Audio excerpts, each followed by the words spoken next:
सर्दियों का मौसम था। जंगल में भी बहुत ज़्यादा सर्दी हो रही थी।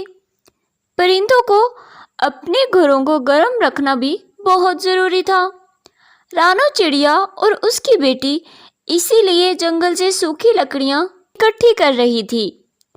रानो लकड़ियाँ काट रही थी और उसकी बेटी इन लकड़ियों को इकट्ठा करती और बंडल्स बना लेती थी।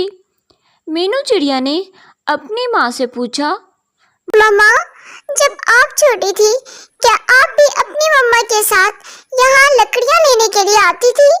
रानो ने जवाब दिया, जी बेटी, ये सारे काम मैंने अपनी मम्मा से सीखे हैं। अब ऐसे ही ये सारे काम आपको मुझसे सीखने होंगे। और इधर गौरी भी अपने शौहर कालू को सूखी लकड़ियाँ लाने का कह रही थी। कालू ने गौरी से कहा, जब देखो काम काम, हर वक्त काम, तो मुझे आराम क्यों नहीं करने देती? गौरी ने जवाब दिया, ठीक है, मुझे क्या है, अब सर्दी बढ़ रही है। अगर हमने सूखी लकड़ियाँ इकट्ठी ना की तो हम सर्दी की वजह से मर जाएंगे।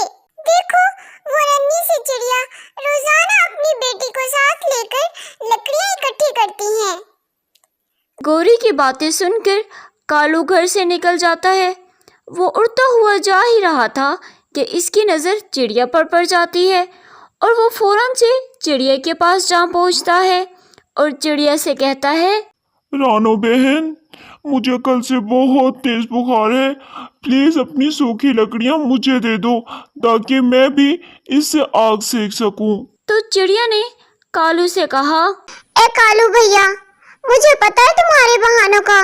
बस चलो चलो यहाँ से, ये सब तुम्हारे काम ना करने के बहाने हैं। रानो ने मीनू से कहा, चलो बेटी, अब हम इसके मुंह नहीं लगेंगे, अब हम यहाँ से चलते हैं। कालू ये सुनकर आग बगोला हो गया और कहा, ठीक है, मैं भी देखता हूँ कि कैसे तुम ये लकड़ियाँ इस्तेमाल करती हो।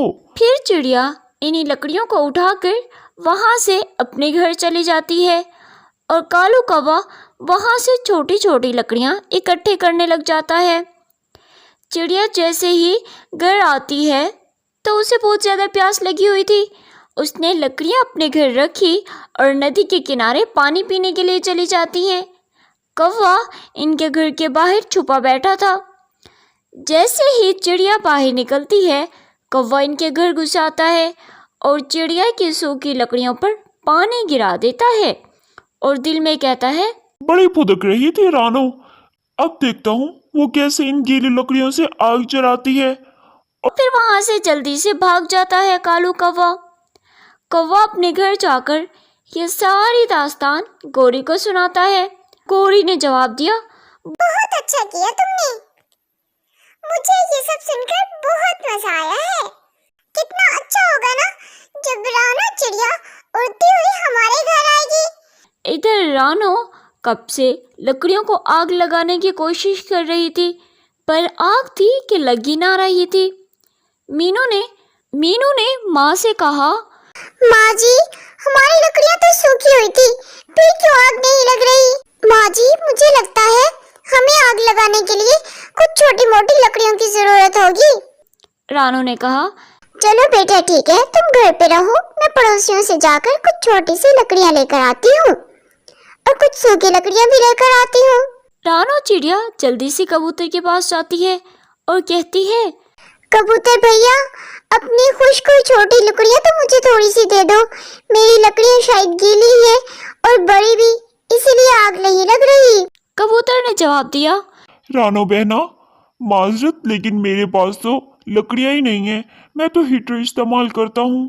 फिर चिड़िया वहाँ से उड़ जाती है और सीधा कौवे के पास जाती है और कहती है, कालू कौवे, प्लीज मुझे थोड़ी सी छोटी और सूखी लकड़ियाँ दे दो ताकि मैं आग जला सकूं। कालू ने जवाब दिया, चल चल मेरी चिड़िया, चल भाग यहाँ से, अब बढ़िया ही मुझसे लकड़ियाँ मांगने वाली। मैंने तुम्हें कहा था ना कि तुम भी इन लकड़ियों से कभी आग नहीं जला सकोगी, तो देखो ऐसा ही हुआ ना।